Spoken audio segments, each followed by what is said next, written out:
All right, so with the show, I know that I'd put on the notes at the start that I was going to call this feature Meet and Greet. Or no, I think I called it Meet and Beats. Yeah. Or something like that. So I've been... Because I thought about it, I was like, I'll do a play on word with Meet and Greet and throw beats in there or something. The more I'm thinking about it, the more I'm like, Meet and Beat doesn't fucking sound good. No, you might get some weird traffic from that. Yeah, it's one of those that I'm glad that AI caught it to just kind of I sat there for a bit and was like, nah, Meet and Beat. This is gonna. I can already see the comments. You're gonna need an OnlyFans for that one. Yeah, exactly. So then I was like, okay, maybe what about like Beat and Greet? And I was like, even then, I feel like that's some type of OnlyFans type of thing. So in the end, I was thinking maybe instead I'm going to call it, because I did in lockdown Table for One. I think we're going to just call it Table for Two. Bam.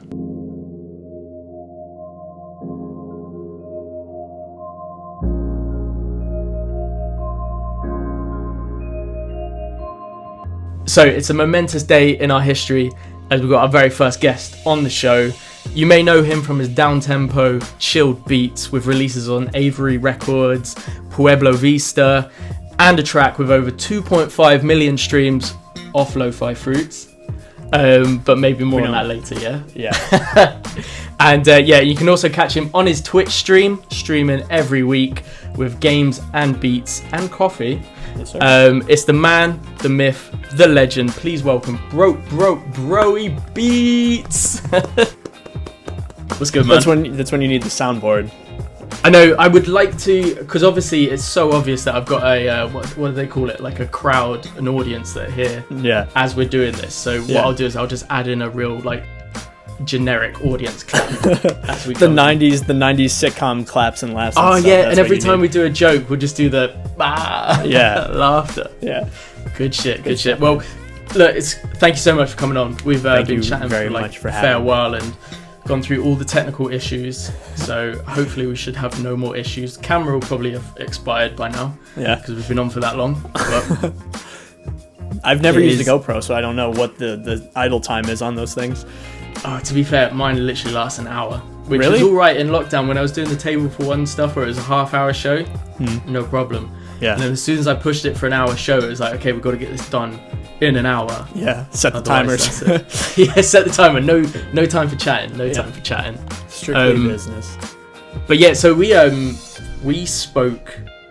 Well, this is the first time me and you have actually spoke face to face. Yeah. Apart from our one random. Actually, you didn't even see my face, did you, on that Instagram? No. I think that was the first time like we kind of actually got chatting, wasn't it? Where we basically. Do you want to explain or should I? Well, I guess I'll explain it. So I used to. You'll paint it in a better picture. Hopefully. So I used to frequent go live on Instagram. Just to see who would stop by, and engage a little bit with the people who follow me. And it was just one random night. I was just chilling, playing my guitar in my room, and Jack joins. And I think he was one of the handful of the people that were in the live stream at that point. And I'm literally just sitting there playing my guitar, and like no one's chatting in my stream. And I'm just sitting there, I'm like, who's here right now? And Jack's just like, hey. I was like, oh, okay. And I'm just sitting there serenading him with my guitar, and that was literally the only thing that was happening. That's exactly how I described it. And I remember you were like, is this weird? Like, I don't know, am I supposed to feel weird about this? Like, yeah. It's weird because I jumped on and IG has the whole, like, when you jump on a stream, you've got the, like, automated things that you can say, and it's like, throw a waving emoji. And I was like, sweet. Threw that up. And then at that point, like, there was no chat. I think it was literally, like, there was, like, a couple of other people in there, maybe just me and you at one point. Mm-hmm. And then I was like, I've interacted now, and I feel like I can't get out.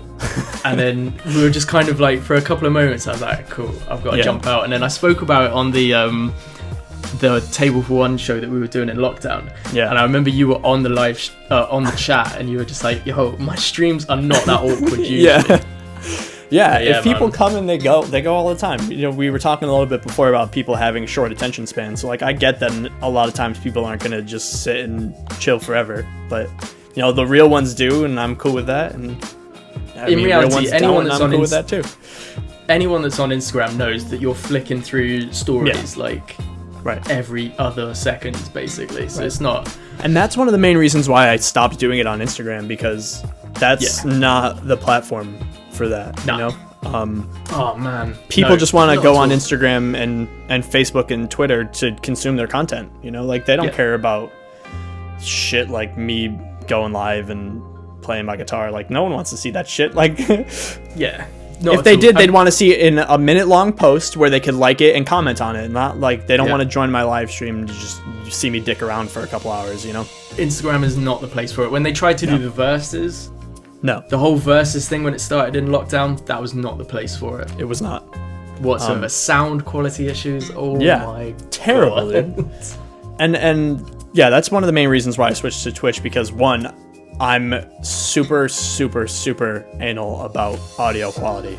And like Twitter destroys your quality. Instagram destroys the quality. Like on Twitch, I literally could give you the wave, you know, like it's literally almost the wave file. Exactly. Close enough, at least. And if not, it's close enough to an MP3 file where you wouldn't even, the common listener of audio wouldn't even be able to tell a difference. But yeah, man, it's just so much more laid back and better for stuff like that, I guess. Twitter and Instagram were not built for that, full stop. They were not. It's not even like it's a surprise that we're like, oh shit, that's not good for people to live stream their stuff for an audience for an hour. Oh shit, you're gonna make me pay money to reach all my followers with my posts? Oh, okay. Yeah. Nah, no chance. No. It's an enigma how I'm still even on these things, to be completely honest. Really. Hey, we'll get into Twitch in a bit. But seeing as like we've got the whole Beats Buffet vibe going on, it's got a food kind of topic on it. We always like to talk about food whenever we can. And I thought, considering these are our kind of ways to sit down and chat and get to know whoever we've got at the table, I thought it'd be only fair to ask you to bring some food to the table. However, for some reason, I did forget that there's a time difference between where I am, 5 p.m. What was it now? 6 p.m. my time. Yep. And at the point of we recorded about an hour, started recording an hour and a half ago. Turns out restaurants aren't open at 11. The restaurant that I would have gotten the pizza and wings from. Oh, was that a spoiler? I didn't mean to spoil. No, I mean, unless you've been holding it the whole time under the table, ready to be like, hey, bro, I wish though.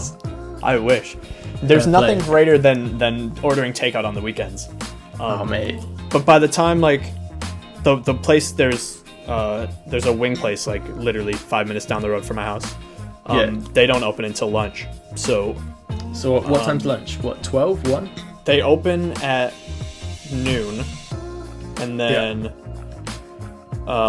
they're only doing takeouts, I think, at the moment. Yeah. So it usually gets pretty busy around literally the time that they open.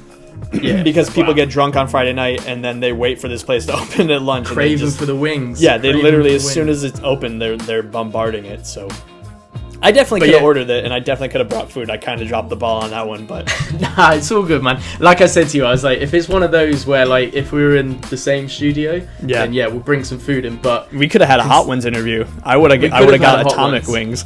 Oh my god, yeah, that's the has content. to be done at some point. If you're ever in London, we'll do a Hot Ones at some point. I'm down. We'll do that. I gotta see what London's all about with these hot wings, dude. I know America has some pretty good hot wings, but I know other places gotta have some pretty good hot wings too. Oh mate, we've got good hot wings. I can verify for myself that I've experienced some fucking hot wings. I'm in. I'm definitely down. So the whole idea was to obviously guests can bring whatever food they want to the table. Can just kind of be something sentimental or just something that they enjoy. What was the reason behind pizza and wings? Apart from just how fucking good they are. That's pretty much it, dude. I eat pretty poorly. Life is short, so you got to eat the foods that make you feel good, even if they're really bad for you. So, 100%. I tend to do this thing where I order either Popeye's chicken sandwich, like Popeye's chicken once a week, or I order hot wings and pizza once a week. So are you a wingman? Like, you love your wings? Okay, so here's the issue, right? I definitely love wings. Trying to eat hot wings with a beard gets very messy. Damn. I do it because I love to do it, but sometimes like I don't feel like getting sloppy, so I'll just order like especially hot if wing you've got bites. some hot sauce. Yeah. And then you forget about it. It's there. Next thing and you know, I'm cleaning my beard off, and then it's on my hands, and like it's Touch just your eyes. yeah, I'm touching my eyes, and like I'm really not that gross, I promise, for the people who are watching this, but it does get messy, and sometimes I just don't want to get messy, so I'll just get like the hot wing bites. Oh shit! It's what? Just like little chicken bites, boneless. Yeah, boneless bites. yeah, exactly is what they are. Fair. But it's with Do you this always like go boneless, or are you? I mix it up. It depends. spice it up. Sometimes, dude, the wings taste way better than the boneless. There's just like a certain taste to them, and the skin, dude. Like you get fried chicken skin, like. Oh mate, I'm salivating. I'm dude. So am I. salivating. I might end up ordering. Yo, jump it. Yeah, throw it on. We'll come back to the food part if you order it on Deliveroo. I can't do this right now. I can't do this on call. Well, nevertheless, seeing that I kind of said to you, hey, let's talk about some food, I was like, you know what? I'm going to bring some food to the table as well. Now it kind of looks like I'm a bit of a shit guest eating food in front of you. I would be offended if you didn't eat it, honestly. I want you to eat it for me. What is it, 6 p.m? It's my dinner time now. It's my dinner time now. You deserve it. I got myself, seeing as I'm a burger fanatic as well, like I'm all about the burgers. If you don't know me by now, Burgers 101, I'm your boy to come to. Gotcha. We're going to check in with our quick burger fact file.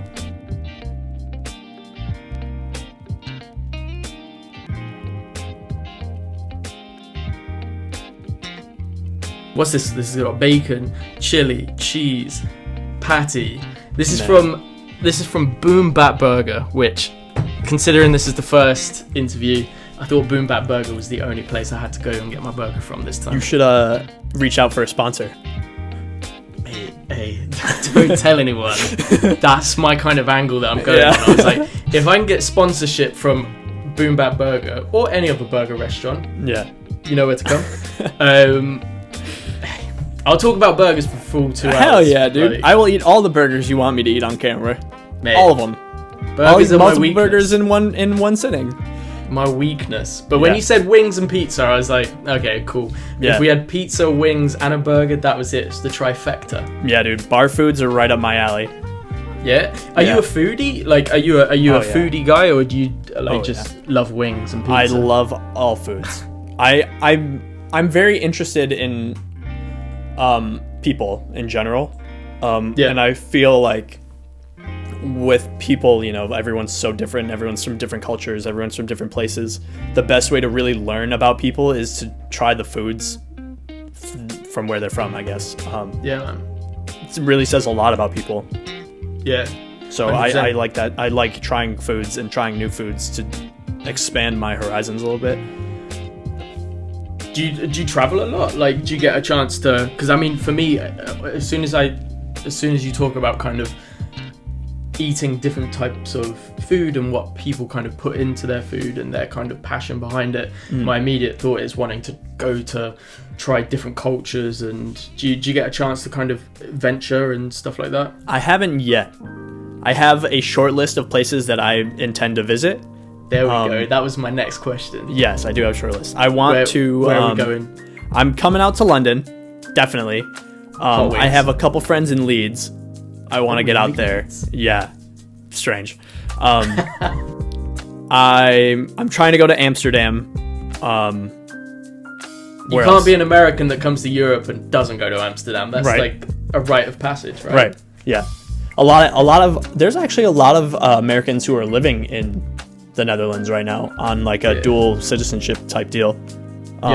Something I've considered myself, not out of the realm of possibility in the next couple of years. But I want to go to Belgium, and I want to go to Germany, and I want to see.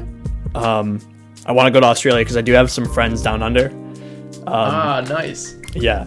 So I have a short. I don't know exactly where. I just know that they are in Australia, but because it's a small country, right? I could look it up, but I don't want to. Go for it. I'm looking at. I mean, I'm not gonna lie to you. I had to Google where Pennsylvania was. Yeah, to kind of not just a lot make of sure I people- got my bearings. Yeah. Pennsylvania is a very forgot about state here in the country. Yeah. But Pennsylvania was one of the first 13 colonies that were founded here in the United States. Big facts with Broey. Yeah. Broey facts. Know your history. Yeah. This is more than just a beat show, everyone. Yeah, we're cultured here, okay?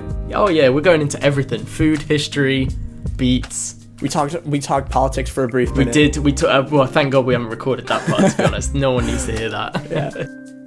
I don't know. Do you know Strong Maurice is his name? Yeah. He's an artist. Yeah, he's a good friend of mine. He's from Australia. Is he in Australia? He is. Oh, no way. Yeah, and It's so weird that.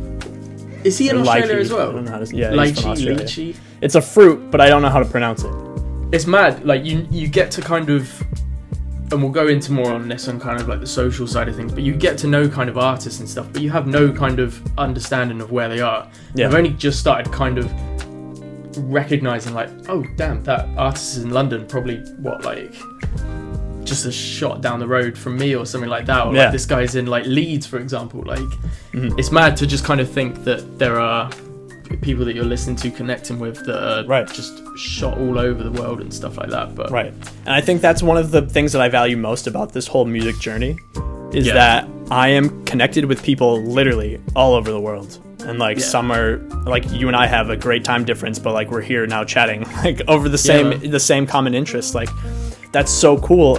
And just to think like 20 years ago that wasn't possible, and now it's now it's happening. It's like I think that's part of the journey that I value the most is the connections that I've been able to make with people. From anywhere at any moment in time. 100%. And your Twitch really, and your Twitch has helped, because I mean, like, I know for so many times that we'll jump on Twitch and stuff, and you do your coffee and beats in the morning, and it's dinner time for you. It's dinner time for me, and I know that Banff, for example, he's always on the stream as well. Yeah, he's in Madrid, I think it is. He's in Spain, an hour in front of me, so like we're all on different and there's other people that jump in the chat all over the place. So but it really puts everything into perspective. Like, there are a lot of people in the world, and there's not a lot of difference between a lot of us, you know? Like, a lot of us all have the same common... literally, it's just time. Difference. Yeah. It's crazy. Yeah. And now we're getting philosophical, so... Oh, mate. Was that, like, probably 10 minutes into this? We've already gotten deep. This is what it's all about. Yeah. So, right, so speaking all about, like, people are all over the shop. So you just did a single... Well, you've just dropped a single out... Well, actually, before that... You just dropped a brand new single out on Pueblo Vista, Deja Vu. Yeah. Was that yesterday? Oh, yeah. There we go. For anyone that's now listening to this, what is it, in a week and a half in advance? Yes, It is October 17th. Yes. Just in case. So, speaking of Deja Vu, have you ever seen the Denzel Washington film? I have not. Have you not, I mate? have not. There are a lot of... Okay, so this is a common theme in conversations that I have with people. They always ask me about, well, kinda, but like movies in general. They're like, "Have you ever seen this movie?" And I'm like, honestly, no, I haven't. And like, there are a lot of movies that people have seen that I have not seen. I like cinema. I enjoy the cinema, and I enjoy a good quality film.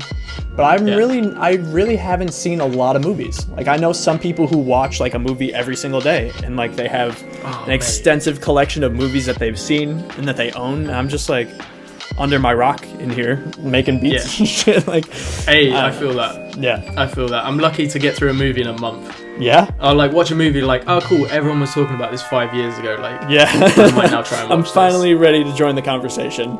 But I would recommend Deja Vu. That tripped me out for so long, and it made me start questioning actual Deja Vu. But you know, I just thought, considering your song title is Deja Vu, I was like, any excuse to bring up Denzel. He's a great actor. He's a great actor. He's a great actor. Many a good movie. A good movie. But then, so the previous release, which is what I was coming to, is you had a track out just with Remulac. I can't. Yeah. If you know me, I can't pronounce anyone's names. You're lucky that your name's Broey, and it's an easy enough name for me to pronounce. And and honestly, it's not that easy for some other people. So. Yeah, man. Oh, I get Broey a lot. Broey. Yeah. Hey, we don't discriminate. We don't discriminate. It's just funny. It's just funny. So so you had that track out, Apparitions. Yes. Where's Remulak from? Is he from Leeds? He's not from Leeds, but he is from the UK, I believe. Is he? Well, I don't believe. I know for a fact he's from the UK. He just spreading facts. Yes. So how was that whole experience? Because that came out. That was kind of like your last track that I remember you kind of doing a lot of kind of promo work for and stuff like that. So how was that whole thing? So I know Doug is his real name.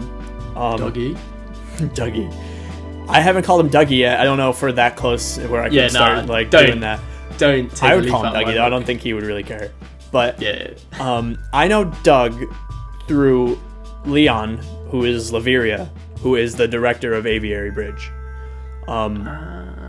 Leon had introduced me to Remulak at some point last year, and you know, I was sifting through his catalog and I was like, yo, this guy makes 90s hip-hop beats that I grew up listening to, you know, like Nas and like the New York style rappers. Just because I live on the East Coast of the United States, where that was the type of hip-hop that was... It would be sacrilege if you didn't listen to that, I guess. Right. So I grew up on a lot of that stuff, and I was listening to his stuff and I was like, yo, man, this guy is really fucking good. And, you know, whatever, you're just chatting about music, and, you know, it always comes to the point where it's like, yo, man, let's work on a track together. Yeah. And I had no idea how much of a beast this guy actually was with producing. So I sent him some stems. I was like, I know this isn't your regular style of music. You know, this is more my style. Like, this is just some stuff that I was, you know, working on. I was going to say, because if you check out like a lot of his work, like hearing this, I was like, oh, damn, this is a little kind of pivot to the way that the kind of typical sound I've heard from him and stuff. Yeah. But so the first track we did was Glass Houses. And that was different for both of us. It was more melodic and very, it sounded almost orchestrated, you know, like an actual orchestra had been composed for an orchestra. Yeah. But it was just like, I sent him some stems and he literally shit out this track in a couple hours and sent it back to me, and it was done. Like, I was like, there's nothing more that I could add, or there's nothing more for me to like mix or do anything. Like, it was just done. Like, all right, Legend. Cool. So how yada yada yada. I end up sending him some more stuff. I honestly, for Apparitions, I had sent him a zip file of just Rhodes pianos and the MIDI files to go along with them. So on that track, you're on the pianos, and then and he literally took the one Rhodes sem that I sent him and created the entire track that you hear, and he sent it back, and he was like, all right, when are we releasing this? I was like, holy shit. I did not expect that at all. And if you heard the stem that I sent him, it sounds like you wouldn't even be able to make it out in the track. Like, he literally buried it. And I'm cool with that, you know, like, I'm all for creative freedom and that's why I collab. Like, I want to hear people's style, you know, like, I want to blend our styles together to make something that's new and refreshing, you know, because a lot of people are so niche in the things that they make. Like, they want to make dusty lo-fi hip-hop beats, and like, that's cool and all, but I personally want to be progressive as an artist, and I want to kind of pioneer a sound that is unique. And I don't even want to say that it hasn't been done yet, because a lot of the stuff that I do has been inspired by obviously stuff that has been done already. So I'm just trying to take bits and pieces and stuff that I like and I enjoy in my influences, and just try to mold them into something newer, I guess. So do you use collabs as a way to learn from others? I do. Or is it more of a kind of just to help branch out? Or I would say it's a little bit of both. Like, Doug has some really good drums. So like, when I think of a track that I want to do with Doug, I'm thinking that the center point between my style and his style would be the percussion and the drums and stuff. And in doing that, hearing it, I'm thinking of ways how I could do that in a single release for myself now, and how I would do it my way. But I do definitely try to do collabs to learn. Do you prefer collabing, or would you, if you could, would you be like, nah, I'd rather just be doing my own stuff a lot of the time? Or is it one of those that when a collab comes up, you're like, shit, I'd rather just put my stuff to the side and do a collab with someone? It definitely depends. I definitely... I don't know how I want to word this. So I personally like working alone. Hey, we can edit out anything that gets said. Well, I'm not afraid of saying something that's going to be bad. I'm just like, I'm trying to think of a good answer, the way to answer this, how I want to answer it. Hey, this is what Joe Rogan does. He does a 3-hour podcast just to trip someone up and get some juicy I love gossip. Joe Rogan, dude. He's one of my favorite podcasters, honestly. And I'm not saying that because he's trendy and relevant. Just I feel like his personality, he has a great personality to be interviewing people. You know, he asks pertinent questions, and he has a unique perspective on things that, you know, he asks the right questions, I feel like. 100%. If you're looking for like an interview, podcast, insight into the guests and stuff, Joe Rogan is where you need to go. Do not listen to this podcast or show if you're looking for that type of content. Go listen to Joe Rogan. Go listen to Joe Rogan after this. Right. We're doing other stuff over here for the We're minute. Just chatting. I need to eat my burger as well, so go ahead. I'm gonna keep chatting answering. away. Yeah. So, yeah, man. So what? So you prefer collabing, or is it just you were gonna give me some gossip? It's not that I don't like doing collabs. It's just eating a burger on camera is gonna actually be that flattering, to be honest. I'll look away. I'll look down. I think if we were both eating, maybe it'd be alright. I'm not gonna judge. It's definitely gonna be cleaner for you to eat that than it would be for me to eat that, because I have a beard and I would have shit all over my face. It's got pulled pork in it, and I can see it going down my white t-shirt. It's a recipe for disaster, and at the minute the conversation's flowing, so let's forget about the burger. I won't be offended if you eat in front of me. Just I want to preface that. Maybe after we finish recording. Sure. Don't worry. Okay. So yeah, sorry. Go ahead. Personally, I've always worked alone with my music, so I'm conditioned to do things alone. Another thing about that is like I like things done the way I like them done. So I'm not gonna expect someone else to understand that. So when I'm doing collabs and stuff, you know, like I try to find middle ground between what I want done and what they want done, and how we can, you know, do it effectively. But when it comes down to it, when I'm working on something for myself, I want it done the way I want it done. So I'm just gonna do it the way I want it done, because no one knows besides me how I want it done, you know. And a lot of times there are just instances where I can't explain it to people, so I just do it on my own, so I don't have to explain it. And then there's no like disconnect between me and the other person. Like I've done collabs where it's been really easy, where it's just like, you know, hey, the way I go about collabs is I don't just try to ask anyone and everyone to work on tracks. You know, when I'm thinking of a collab, like I'm playing my piano or whatever on my own, and I hear this and I'm like, okay, I know this artist who kind of has this kind of sound, you know, maybe they could work with this idea. So whatever, I'll send them a demo, because, you know, I'm like, hey, you know, I did this, you know, I can kind of hear a little bit, you do this in your music, you know, maybe you could add something to this, or whatever. So like I'm trying to be efficient with my collabs. You know, I'm not just gonna ask people to just go out of my way, and to just go out of their way really to just do a collab, because I don't know, that's just not what I want from this journey, I guess. Yeah, no, fair enough. But like you were saying, when you're bringing food to the table, like I'm not trying to not bring something to the table when it comes to collabs. Like I just feel like that's a waste of time. Yeah, you can't just be like, hey, here's that, you crack on, and I'm just gonna sit back and but it's happened, you know, like with that track with Remulok, I literally just sent him the stems and I sat back and he made the whole song and sent it back to me, and I was like, you turned up with the raw chicken, you were like, hey, make some chicken wings. And it's ironic that you say that, because Doug was actually a chef. So no way. I was his supplier of ingredients, and then he just made a beautiful dish out of it.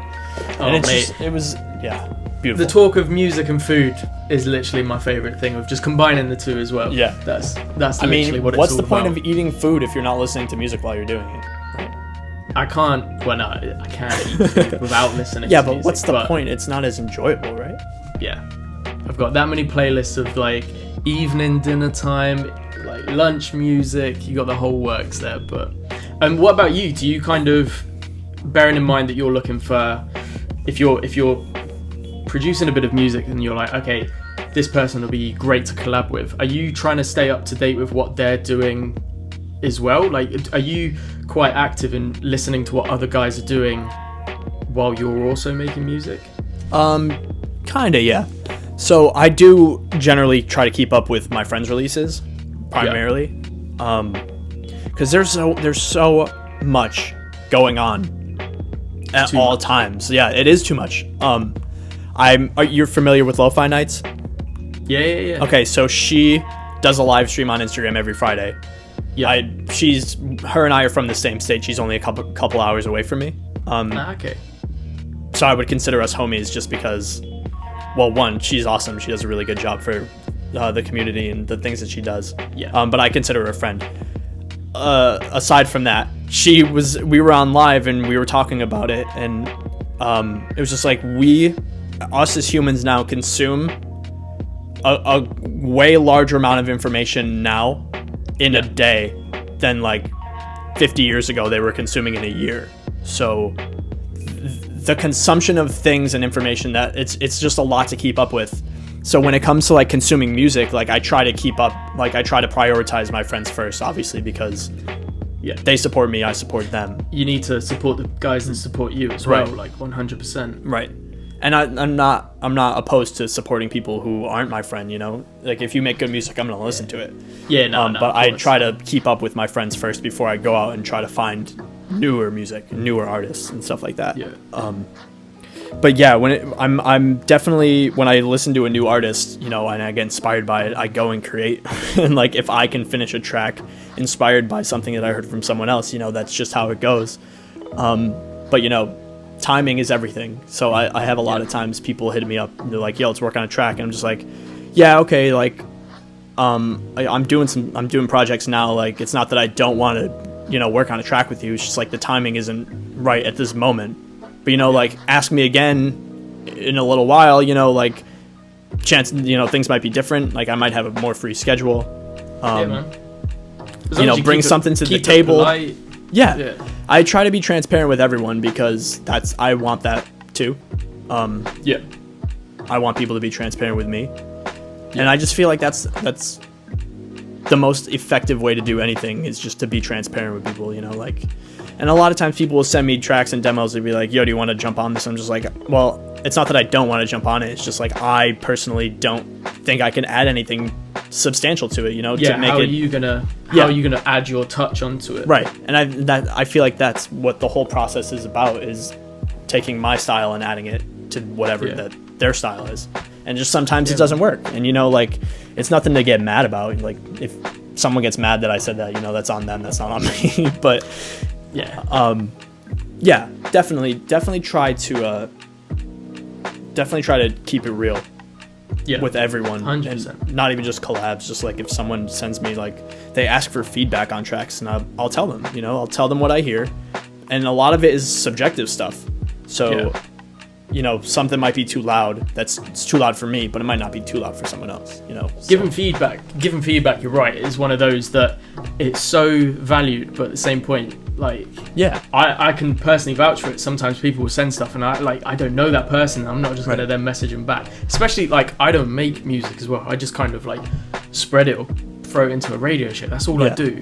Right. And people are coming to me like, hey, do you like this? I'm like, I've got maybe some issues with it, but giving feedback at times is one of those. I'm like, maybe, like, I'm not the best person to give you actual kind of technical advice, but my personal feeling is I'm not enjoying it because of this. But it's such a balancing act of keeping it kind of real, but also not lying to someone as well and being like, yo, fire track. Yeah. Keep that going. Doesn't do anything for anyone.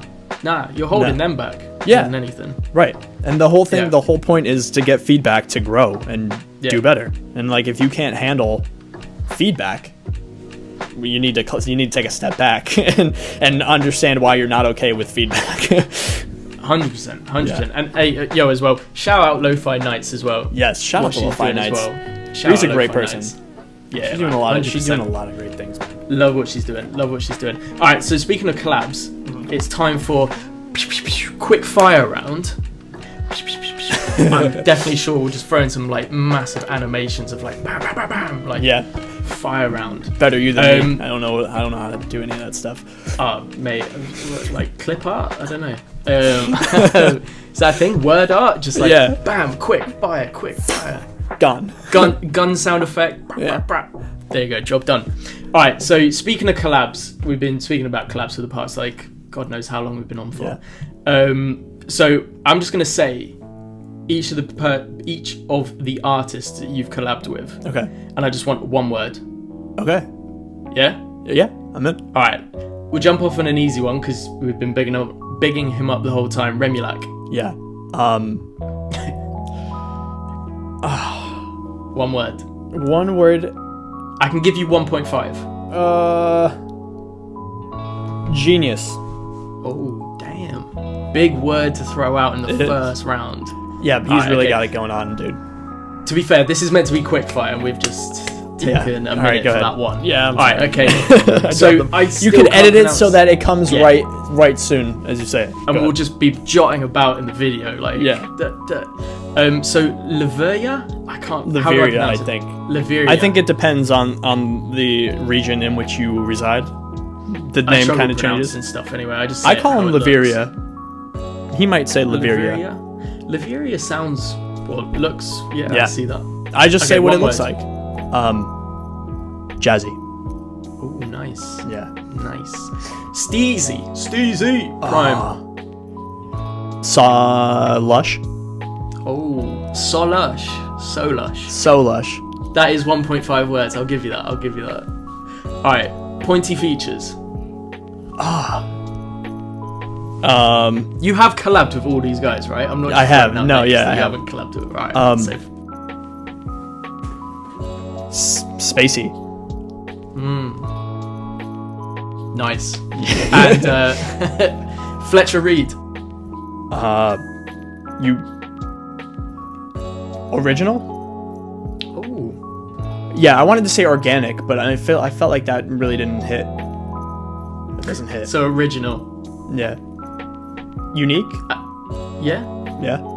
I think we're all around the same ballpark on that one. Yeah. Who else have you collabed with? That was the only ones that I've found in the few minutes that I was prepping. Have you collabed with anyone else? I have some collabs in the works. Oh shit! Is this an exclusive? There's a couple exclusives. I don't know how much I could say at the moment, but I'll tell you what I can say. Yeah. I've been working on some collabs with Linear Wave, if any of you are familiar with him. Brilliant artist, brilliant musician, brilliant human being. Big up Linear Wave. Big up. I'm working on a track with Mr. Hilroy, who... Oh, wow. Yeah. Nice. That's more of like a down-tempo electronic kind of quickly kind of track. Yeah, man. Like, I love his sound, and I can already imagine. Well, that was the thing. Like, I really liked that like electronic down-tempo kind of stuff. Yeah. And I really wanted to get in on some of that. So like I said, I prepared some ingredients for Mr. Hilroy, sent him a demo, and he was like, all right. And he spit it back, and you would be absolutely amazed at what he gave back to me. He gave me back more than I expected, and I feel kind of bad. He put a lot of work into it, more than I did. But really? Yeah. We're still working on it. It's coming along. Should be done soon. And then, I don't know, you can cut this out, but I'm going to tell you because I just don't know what the deal is.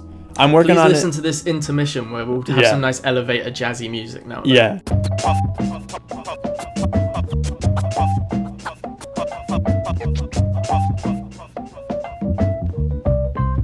My name ain't Puff and I ain't got loot. My name ain't Puff. My name ain't Puff.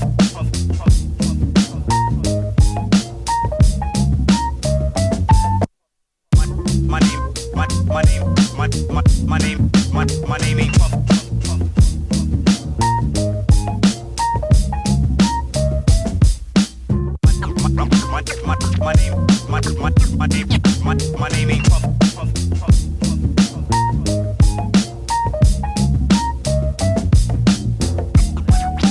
going to until bring it up. comes up more I naturally. wanted to bring up Bandcamp versus Spotify. But we can hey, talk on do you want to jump in? Do you want to jump in it now? You are on the roll. I mean, yeah. I mean, I feel like it's most natural at this very moment. So if I just do hey, welcome back. You've not missed much. You have not missed much. We had a brief intermission, but we're back. Yeah, exactly. But yeah, so, with Chilled Cow, like, their reach is enormous, right? They have a huge reach. And that's great, you know?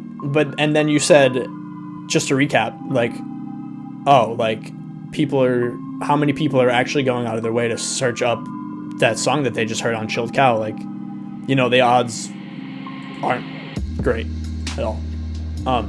I want to point out, personally, in my situation, I'm not on Chilled Cow, and the source of people streaming my music on Spotify from my profile is 1%. So really, out of all the listeners that I have, well, this is in the last 28 days. Yeah. Out of all the listeners that I have, 1% of my listeners are actively seeking me and my music. Fuck.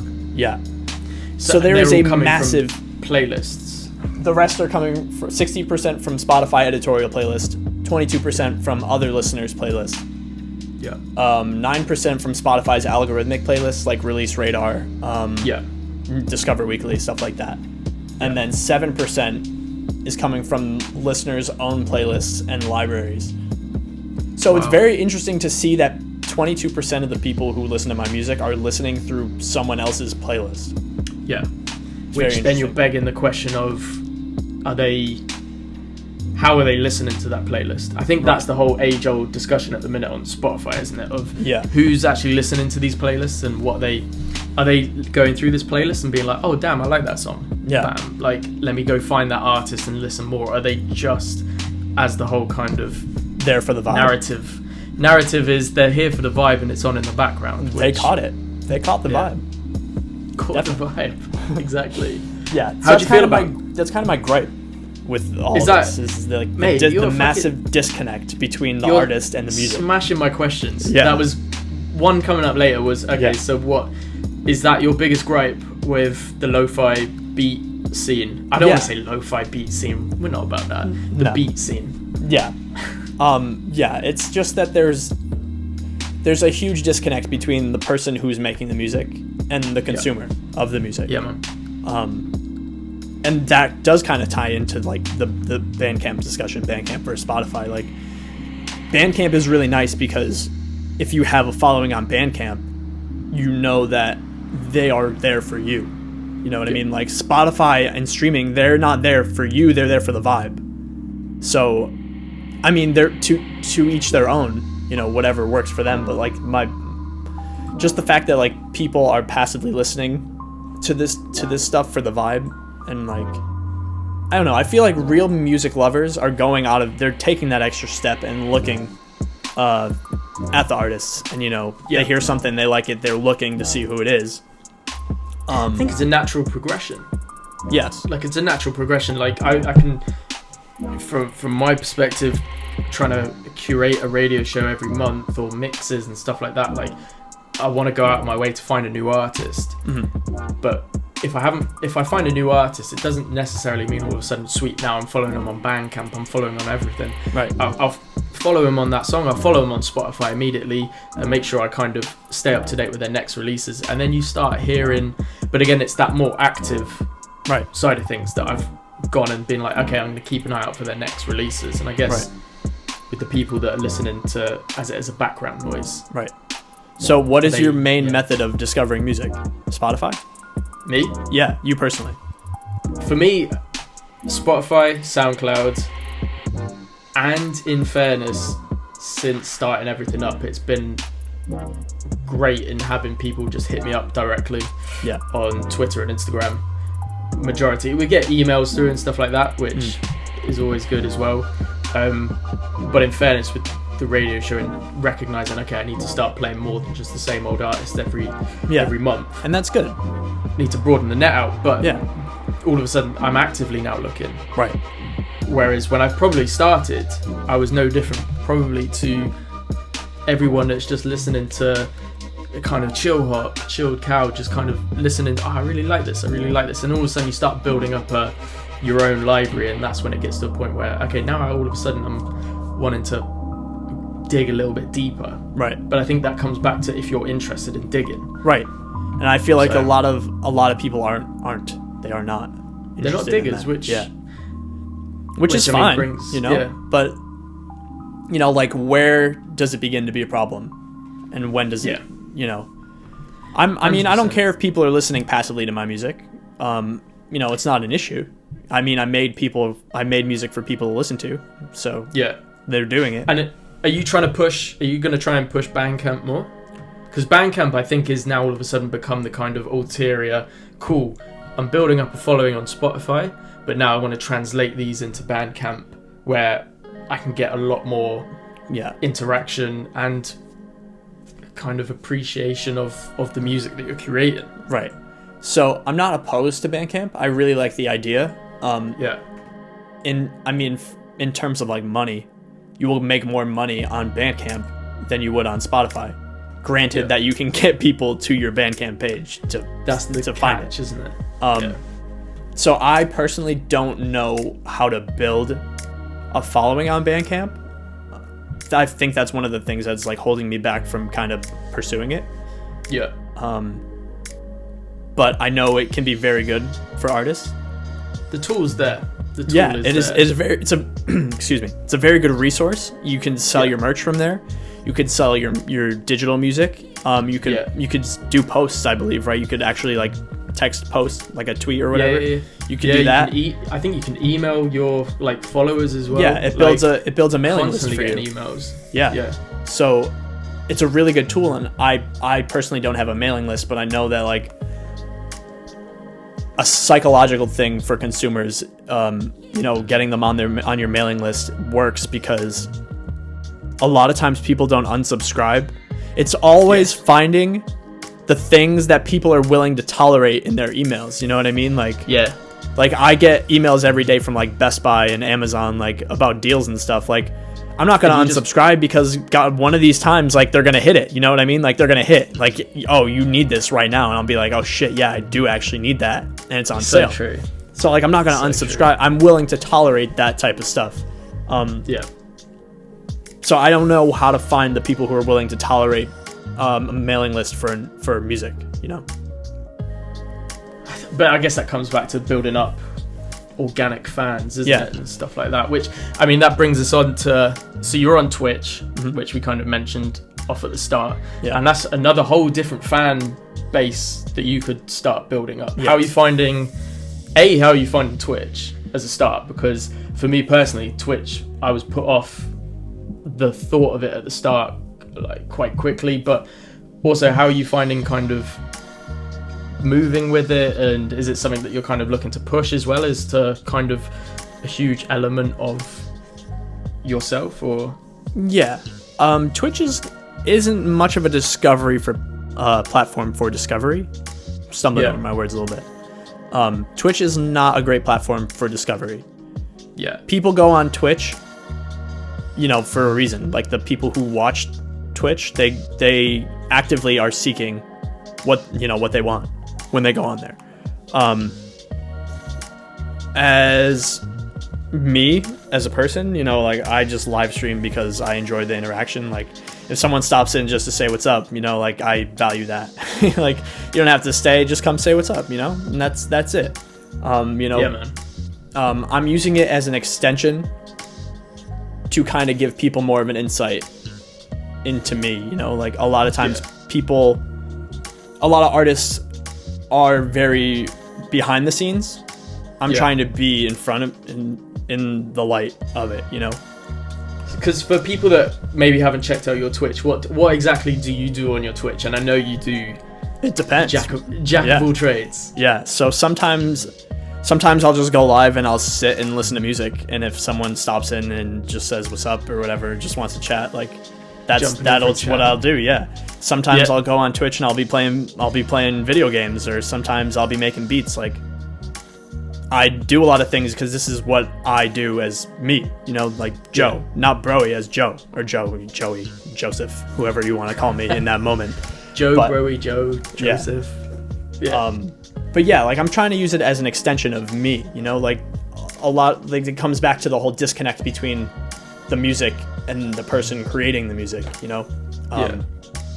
I just want people to have an inside look at who I am as a person and not so much an internet personality.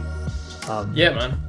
I feel like that's how you can retain more followers, and that's pretty much what I'm using it for. I haven't really seen a large increase in following on Twitch. Do you think you could? Do you think, like, is there a way that you're considering it of like, oh, maybe if I do this, I could? Because I remember you were doing the artist showcase stuff. Yeah. Which I thought was a great idea to have like an artist come on and talk about their music and stuff like that. Like, and I think that's, I mean, if someone that is jumping on your stream that doesn't know, you've had Steezy was on there, you've had Sheep was on there, I think. Yeah. I'm trying to remember who else he had on there now, but I had Gilbo, I had Meanwhile. I didn't even know who Meanwhile Beats was. Oh shit! Prior I to jumped that. on that one. Yeah. Meanwhile, And that was great. We had a great conversation. Like, I know Shout he out has. Meanwhile. Yeah, shout out Meanwhile. I know he has a kid, so I know he's kind of tied up a lot. So I haven't really seen him on socials or anything. Like, I haven't checked in with him in a while. But yeah, doing that segment, I guess, if you would want to call it. That was when I saw the largest amount of my viewers, like stopping in on the chat and stuff. Yeah. So like, I know if I was consistent with that, that would grow. Yeah.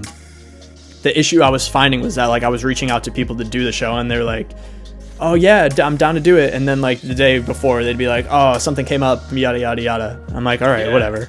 And then like I was reaching out and just being like, "Yo, if anyone wants to do this show, just hit me up. I'll have you on. I don't care if I know you or not. Like let's meet each other or whatever." Which I find it's gonna take a bit of time with all that stuff. It's gonna take a bit of time, and slowly and surely people kind of start seeing it and. Right. But yeah, no, I for me personally, I loved listening and checking out the artist showcase. Yeah. As a curator, like hell yeah. Yeah, I mean, as a curator, especially like, because I'm always checking out what people are releasing. But then we were digging deep into like, I think it was Steezy's like disco, and I was like, oh shit, I didn't even recognize this track. Like, and it's just all of a sudden like something that I would love to just dig into every single artist that I follow's discography, but. At the same time, like sometimes you can't. You haven't got all the time in the world to jump into everyone's stuff.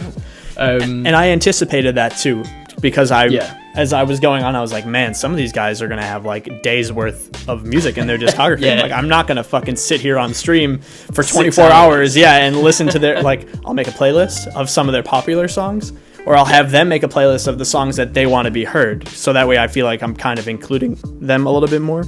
100%. I did that with Steezy. Steezy made me a playlist of the music that he wanted to be played, and I went through that. Steezy's got a lot. He does. Yeah.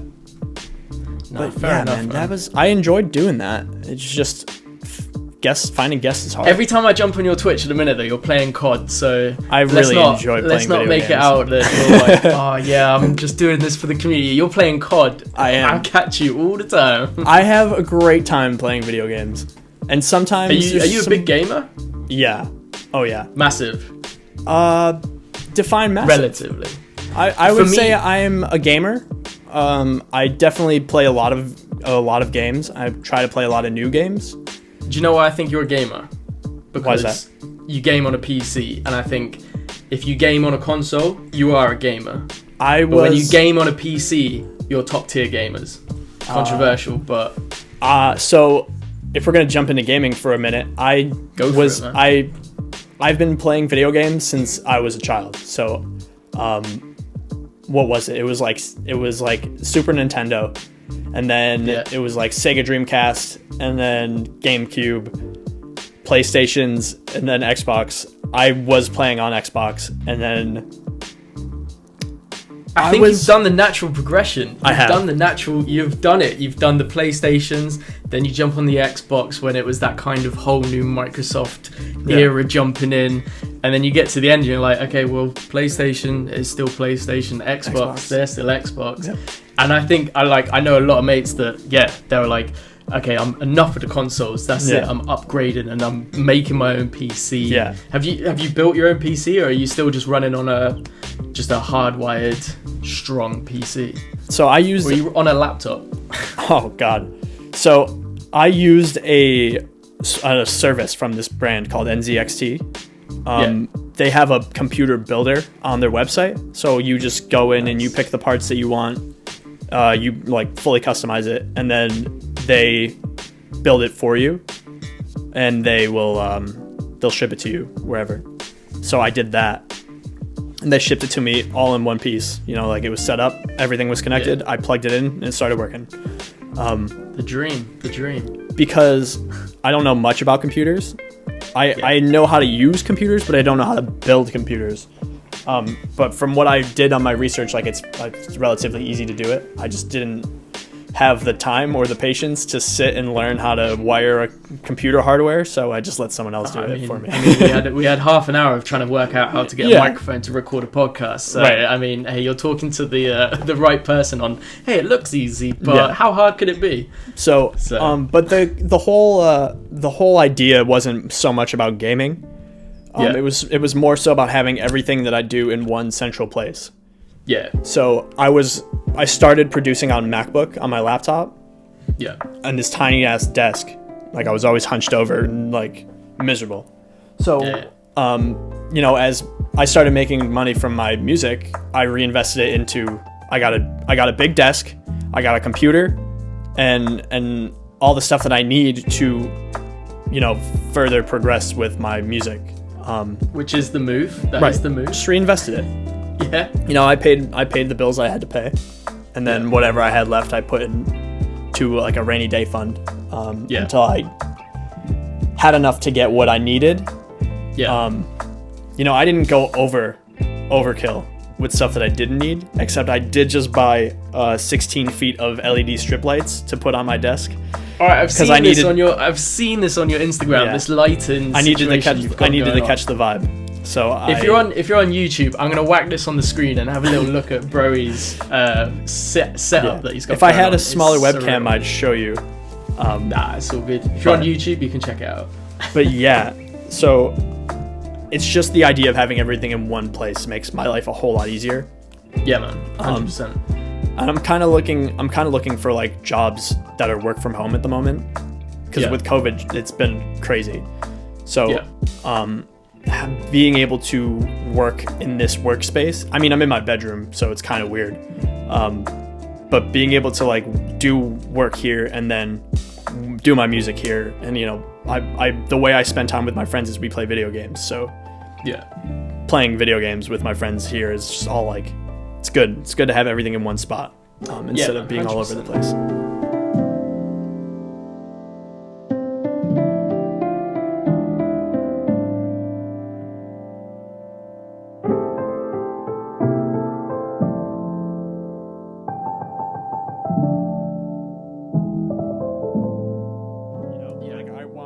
I've heard that too from people where they're like, there's something about the music that you make where I can tell that it's you. I'm like, okay, good. Like, that's what I want. Like, I want it to be easily distinguishable. Yeah. What do you think that is? Do you I don't know. Do you know? Honestly. Like, some people say it's the bass. The bass line, like the bass lines and the bass tones, they can tell it's me. Okay. Some people say that it's like the jazzy guitar stuff that they could tell is me. Because I know, because on every single one of your tracks, are you doing the piano and the guitar? Mm-hmm. Every single one? All of it. Okay. Yeah. Even on the collabs? Depends. Some of the collabs are different. Like what one in particular were you talking about? I mean, I'm trying to think off the top of my head. The one with Danny. The Pointy Features one. Is the Pointy Features one you? The Pointy Features one is me on the keys and the drums, and he played the guitars. Yeah. Because I was catering to his strengths. Because I like, for me, when I think of Pointy Features, I'm like, guitar. Like, and as soon as I heard the collab, I was like, surely he's on the guitar. But could have gone either way. It's interesting you say it, because when you were saying all that, in my mind, I wasn't actually thinking of an instrumental, like an instrument type of thing of that's your signature. Yeah. But oh, and I did the bass on that track with Pointy Features too. That was me on the bass. Did you? Yeah, he just played the guitar on it. That's a dope track. I love that track. Yeah. That's We one were of my favorites. super nervous about that because we're like, it's weird. Like for the people who listen to our music, like it's not something that's like common. It was kind of like a house, like a down-tempo house, tropical house kind of vibe. I mean, because I remember it was in I remember lockdown, sitting literally right here doing my lockdown shows, and I remember playing this, and I remember hearing it and just being like, I have to play this this afternoon on the show. Yeah. And yeah, like because it was a little bit different as well. Right. But I feel like at the same point, and I'm really trying not to make this sound cheesy. Yeah. So apologies immediately. Okay. But I do feel like with a lot of your tracks, especially the EP that you dropped recently, Closure and Closer. Yeah. Closure? Yeah. Closure and Closer. Yeah. Is like the emotion in it. Yeah. Whereas you do hear a number of kind of on playlists, you'll listen to something and you won't recognize like who it is, or you're like, cool, this sounds like the generic type of sound that comes out. Whereas I feel like with your stuff, there is that kind of emotion and feeling in it. It doesn't always have to be a somber feeling either. I mean, Feel So Good, we spoke about that recently. Yeah. And that's a proper up-tempo, uplifting song. But again, there's an emotional connection to it. So I feel like you throw a lot of emotion in that. Is that something that you try and do? Yes. All of the music, your songs. all of the music that I produce is driven by what I'm feeling. So I am not classically trained in any instrument. All the instruments that I play, I've learned on my own, like playing by ear, learning songs that I enjoyed listening to. So this is where it gets kind of hairy. Like a good musician, I would consider a good musician like someone who can read music. They can write it out and in the sheet music and not even hear it, you know, like not even like playing it and hearing it. Like they're writing it out every instrument because they know what works with what and what doesn't work. A lot of my stuff is trial and error. So a lot of the translation that I'm trying to do is more so from my head and my gut into the sound. A lot of those people are just like writing it out because they know like what chord progressions convey what type of emotions and what frequencies clash with each other, what's resonant and what's not. So it gets a little bit more tricky with theory. But Whereas I tried. You're freestyling. Literally, yeah. Literally, I will sit down and I will just press stuff until I'm driven by inspiration. It's a little bit different with the guitar because I understand the guitar more than the piano. I'm just finding out now on the piano that I could hit certain keys at the same time and it makes really cool sounds. So I know with the guitar, it's just so weird. Like I'm always trying to learn more stuff, but yeah, like it's a lot of my music is really emotionally driven. I feel like that's the one thing that you need to do in like an instrumental type track. You know, like you haven't got the lyrics. There's no one like with lyric songs, like there's people telling you stuff, you know, like it's storytelling. The storytelling that I do is more so without the words and a lot with the emotions. Cause like I was like we were talking about before, like we're all different, but we're all very similar, you know, like we all feel the same things. We all have similar interests and stuff like that. So there's a lot of stuff that when you feel it, you could relate in your own way. With the music, I mean, even with it gets really hairy because even with music with lyrics, like you can receive it one way, even though it's meant to be received another way. True. But I'm not trying to tell people anything. You know what I mean? Like I'm trying to tell my story. It's up to their own interpretation. Right. But it's very evident. Like you said, sometimes it's somber and sometimes it's upbeat. Like it's very evident in that. But how you choose to interpret that and relate to it is up to you. And I think that's one of the really cool things about instrumental music is that so much can be said without anything being said at all. Yeah. And that was the appeal to me to be making instrumental music. Yeah. Yeah. It's like a form of expression. Yeah, it's just another art form. Yeah. It's just, wow, it's just crazy that you could say a lot having said anything. Like, I know, like, you're a big champion online for talking about mental health. Yeah. Like, you're quite open in your kind of own experiences and stuff like that. Do you find, do you use your music as a form of therapy then in that case? Do you use it more as a kind of support for other people? Like, how do you kind of use your music as a kind of connection with mental health in that case? Yeah, so definitely had started as an outlet for me. I have struggled. I'm very open about struggling with anxiety and depression and stuff. So one of the ways that I was able to cope with that in a healthy way was music. Like again, then it goes back to translating emotions into the music. I was always trying to just take what I was feeling and put it into some type of musical something. I think like frequencies in general are very powerful, whether it's music based or just like straight frequencies. Have you ever heard like binaural beats? Nah. You gotta listen to that, man. It's crazy. It's not music based. It's literally just frequencies panning left and right, like certain frequencies to like improve your mood, and like it changes your brain structure. What am I googling? Binaural beats. You'll find so many. Yeah. Was this a Spotify playlist? You can probably find some binaural beats on Spotify too, honestly. Yeah. But binaural beats to sleep to. Yeah. Binaural beats to study to. Yeah. Yeah. But it's very interesting, like the effect that frequencies have on us as humans. Like, you know, we get frequency rays from the sun. We have frequency rays coming up from the ground, the earth. Like the frequencies are very powerful. So being able to create frequencies that are able to resonate with feelings and emotions is something that was like, whoa. You know, like that's some really intricate stuff that we're able to do. But to bring it back, I digress a lot. It just happens. It's all good.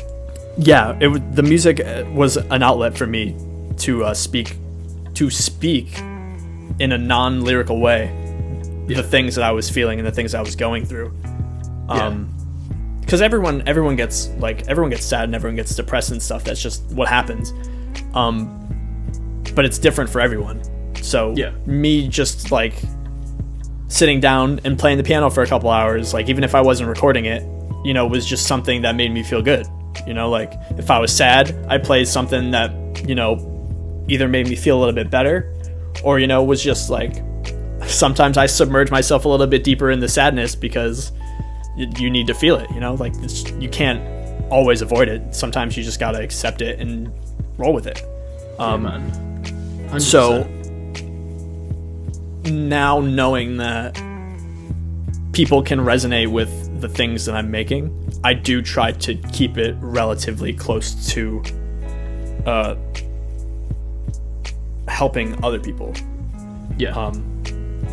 The goal for me as a person, non-music related, has always been trying to help people in any capacity that I can. So now music is the vessel in which that I can reach more people and help them than I would doing anything else. I guess. I mean, I'm sure there are some other instances where I can be doing something that can affect change in a larger scale.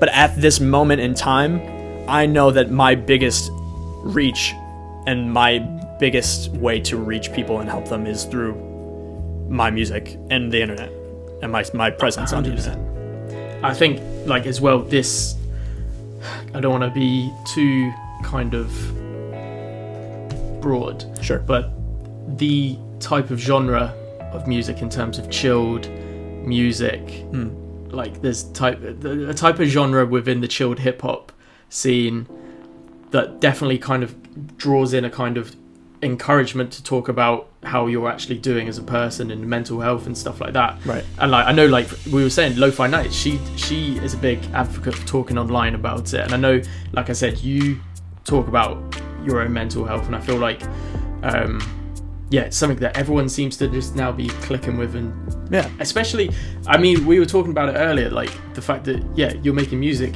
just chilling in your house, but just kind of having that connection with people externally as well. And if someone's going through something and struggling, to know that there are other people that they can connect with and stuff like that. So do you feel like it's not a kind of responsibility, but do you feel kind of... I do feel a personal responsibility for people I don't even know.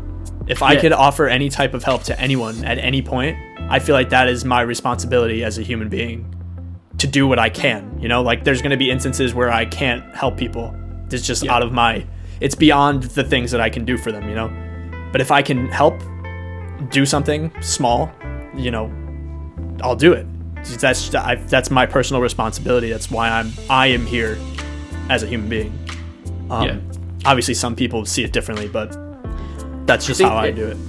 I think it's we talk all about the negativities of social media. We were saying all about like, oh, you can't like build an audience and all this stuff, but you can if things are done in the right way. Social media is one example of kind of reaching out to people and connecting with people and letting people know it can definitely be done in the right way. Right. For sure. Yeah. Good stuff, man. Yeah. It's very rewarding. Yeah. For me. I had a conversation with a friend the other day about success. And it was so interesting because it was like, what is success to you and to me? You know, like it's always going to be different. So like I consider myself successful because I have goals and I go after my goals. I achieve my goals, and if I fail, I am strong enough to keep going towards whatever the end goal is.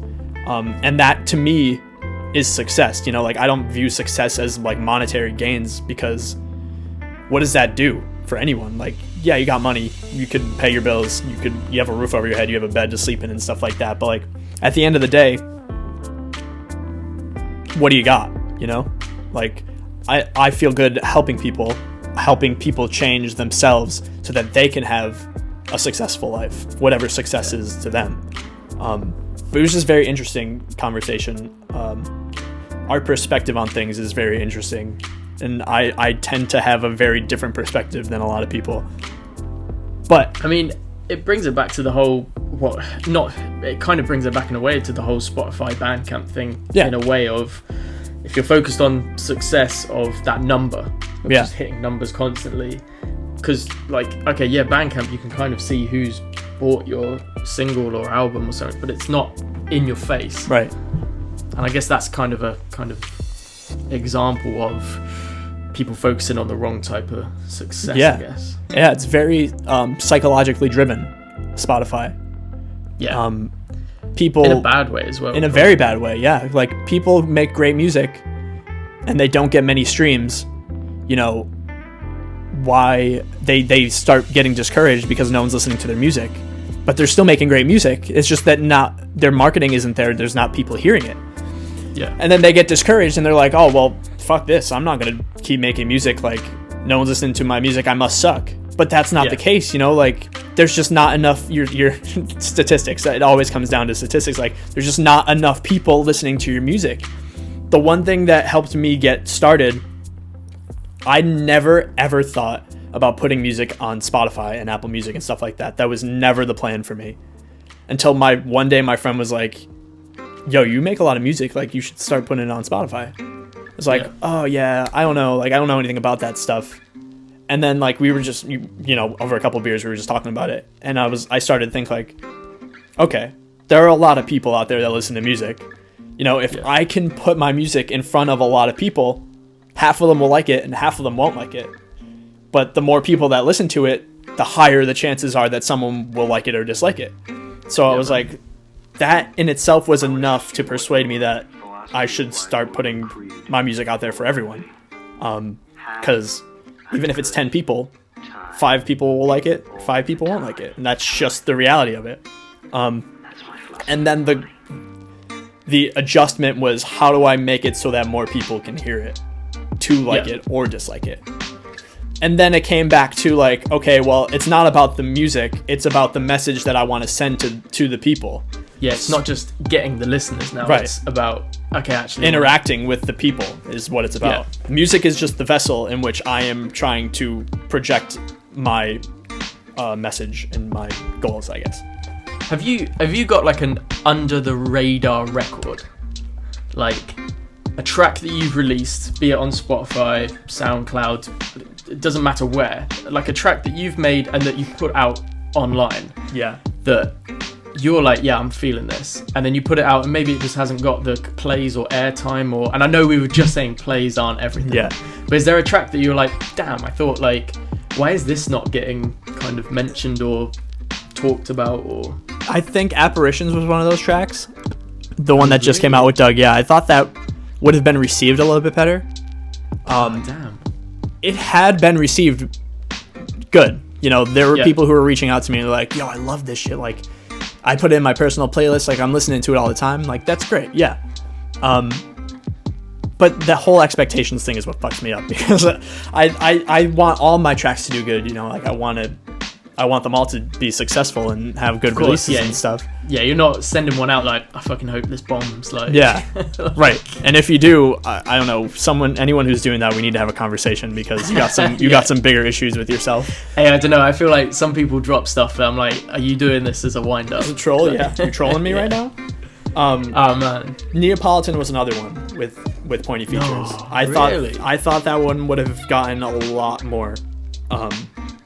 That's weird, because we like, so the only reason I bring it up is because I mentioned Feel So Good, because we had this chat recently where I was like, that was literally one of the first songs I remember discovering of yours, played it on one of the very first like radio shows that we did, mentioned it to you and you're like, oh yeah, like I wish that had got more kind of like, that was one of those that kind of I put a lot of time into that track. That's why I wanted still it to one be of my favorite still one of my favorite tracks. I think the issue is that it wasn't like in the niche, you know, like it doesn't fall into that category where everyone's like chilling listening to it, so people can't just put it on in the background, but you could, but it's not like the vibe that they're trying to catch, you know. That's what I mean, like for me that was like I used to listen to that all the time. Like I listened to it in the car on sunny days driving down the road, like it's a good, that was what I was envisioning for it when I made it, man, because you know it's aptly titled. I feel like I've got my own personal goal now to make sure that like that gets like deserved. I'll be playing it underneath this chat at the minute. Just let it keep riding out. Maybe we just let it ride out now and just let everyone listen to it for a bit. With that. We'll have a little banner at the bottom like download here. I had a couple of artist friends who were like, that track in specific is like one of the best like mixes that I've done. It's like they're like one of the cleanest mixes on any of the tracks that you've done. I was like, oh, word? Because when I made that track, I didn't know what the hell I was doing. And now I'm like, so now I know what I'm doing, and my mixes are sounding like trash. So I guess I got to go back to doing what I don't know what I'm doing to be fair, to be doing good work, I guess. But yeah, I enjoy that stuff. Just there's a lot of weird shit that I hope gets played in the future. I think it's deep tracks, you know. Like we said, like just some days it might just pick up, and then sometimes it might not. Like I feel like it's just it's the algorithm, isn't it? Which is that mythical creature that. Don't get me started. Oh mate, now we'll do that when you come to London. We'll do a whole. We're gonna have a couple pictures about algorithms. Yeah. we'll have some beers. We'll release that as like a bonus Patreon content where the OnlyFans, the good OnlyFans, for the OnlyFans. That one, yeah. We're gonna leave the beat meats out of there. The meat bean. Shit. All right, so I just wanted to wrap things up with I'm gonna try and do this little thing with when dropping in with different artists, especially considering like that you guys are the ones that kind of creating the music, so you've got a completely different perspective than I have, for example. Right. So I wanted to ask you if you've got a lo-fi etiquette piece of advice for the community. So like a type of like maybe it's a good example of like some good etiquette that people should be following or practicing, because I feel there's a lot of stuff, I see it a lot at the minute where people are like, oh, you shouldn't be doing this, or you should be doing stuff like this. Like, is there something as an artist that you've learned something through your kind of experience that you're like, people should be doing Yeah. I have no idea. I'm Yeah. literally waffling. No, and hoping no, that you can I fill get in what the you're blanks. saying. It's a load. I feel like that's a loaded question. I feel like as an artist, you should be doing what you want to do because that's who you are. You know, like it's not about what other people want you to do. It's about what you want to do. You know, it's your art. It's your music. So you want it to rule be number one. Yeah, you want it to be true to yourself. I would say don't be a dick. That's number one. Don't go on Twitter starting shit with people for no reason. Like, sometimes people say shit on Twitter. It's Twitter, you know, let it go. Like, you don't have to, not everything deserves a response.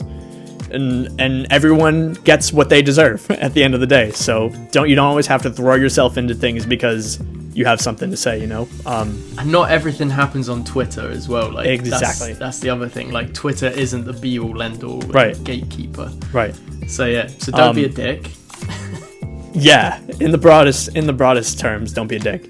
Don't tag in your posts people and pages so they will see it. Yeah. All of the time. You know what I mean? Like, if you make a track, don't be like having in your hashtags chill hot music, chill cow. Like, don't tag them in the post. You could put it in a hashtag, but don't like tag them hoping that they'll see it and then, you know, you'll become an overnight success. It's just you're blowing up their inbox. Like, I'm doing A&R for Aviary Bridge right now, so I'm running their social medias too. So I can see the shit that people are doing to try to get people to look at them. And it's don't do it. Just don't tag people that don't want to look at your stuff at that moment. I don't know. That's a beef that I have. I'm gonna tag Avery and everything now. That's it. Go now ahead. that I know that I will share it whether or not it's tagged. So, etiquette. Yeah, that don't be a dick. Hey, keep it real. That's some solid etiquette advice. Yeah. Lo-fi etiquette advice. I'm gonna release a book. I think. 101 lo-fi etiquette. A table book. Pieces. Yeah, coffee table book. Oh. I have a couple of coffee table books theorized. Just hey, we need to patent this now so no one else nicks this idea. Trademark. Yeah, I think that's the biggest thing. The lo-fi etiquette would be don't be a dick. Be true to yourself. People appreciate people who are genuine rather than people who are just trying to copy successful people. And to an extent, copying successful people is good, yeah, but don't do everything that they do because it's a long list of things that they did about themselves. You know, everyone's journey is their own. Wise words. Sorry, I also was just rambling for a little bit. Nah. Because there's a lot. There's like a lot of like tips that I can give. It's just like what is pertinent at this moment. We'll bring you back for. We've got tips number 1, 2, and 3 with Broey, and we'll come back to you for tips 97, 98, 99, and 100. Yeah, when the book is ready to come out. When the book is ready, we'll get you to sign it off for sure. And then job done.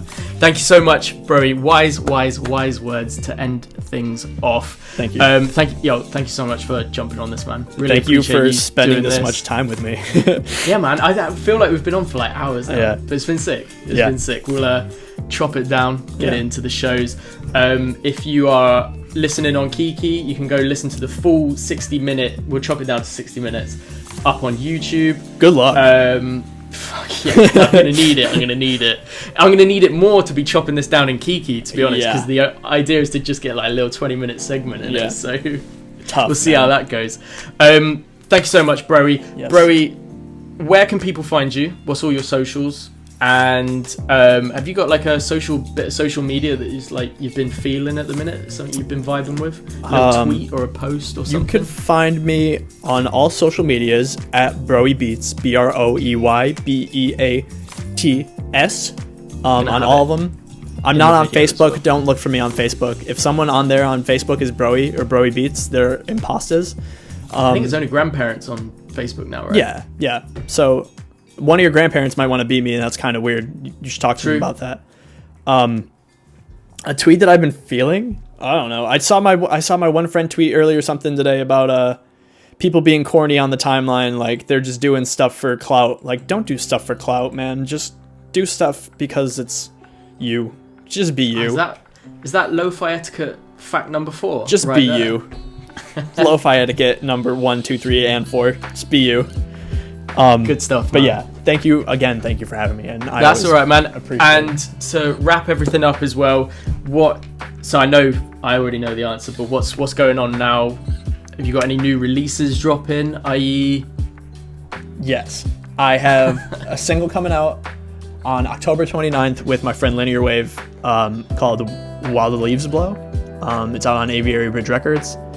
And I got some other cool stuff in the works that I can't really drop information on right now, but like, make sure you're following me so that when I can drop it, you get the news, and it's gonna be pretty tight. Jack already knows, but yeah, man, 100%. a lot of people don't know, so you just gotta keep updated. You know, I'm a cool guy. I got cool friends. Like, we good. We're cool. Make sure you're following my boy Broey on Spotify. You can find him Broey. Period. Easy as that. Period. Don't forget the period. Don't forget the period. Why, is there another Broey out there without a period? I don't think so. But I know on YouTube there are a lot of Broeys, but I'm the one with the period. So Exactly. And do go follow him on Twitch as well if you do jump around on Twitch and stuff like that. He's always either playing COD or sometimes he drinks coffee and listens to beats as well. Yes. Sometimes I drink alcohol too, and it gets pretty interesting. Shit. I'm never up that late to catch that part. It's not a 10 a.m. one. No. That is an after hours one. And yeah, and then we'll jump into the brand new track coming out October 29th with your boy and Linear Wave, or featuring Linear Wave? And yeah, and equal it's a parts. collab. Yeah, it's 50-50. Yeah, 50-50. Always. Broey and Linear Wave, and this is, what's it called? While the Leaves Blow. There you go. Yes. From the man himself. Yes, sir. Broey, thank you so much, man. Thank you. Appreciated. Thank you again. Good shit, man. I will That stop burger down recording here. this. Yeah, it's That probably burger- cold oh, now, shit. dude. I'm sorry. Hey, I'm gonna go reheat it.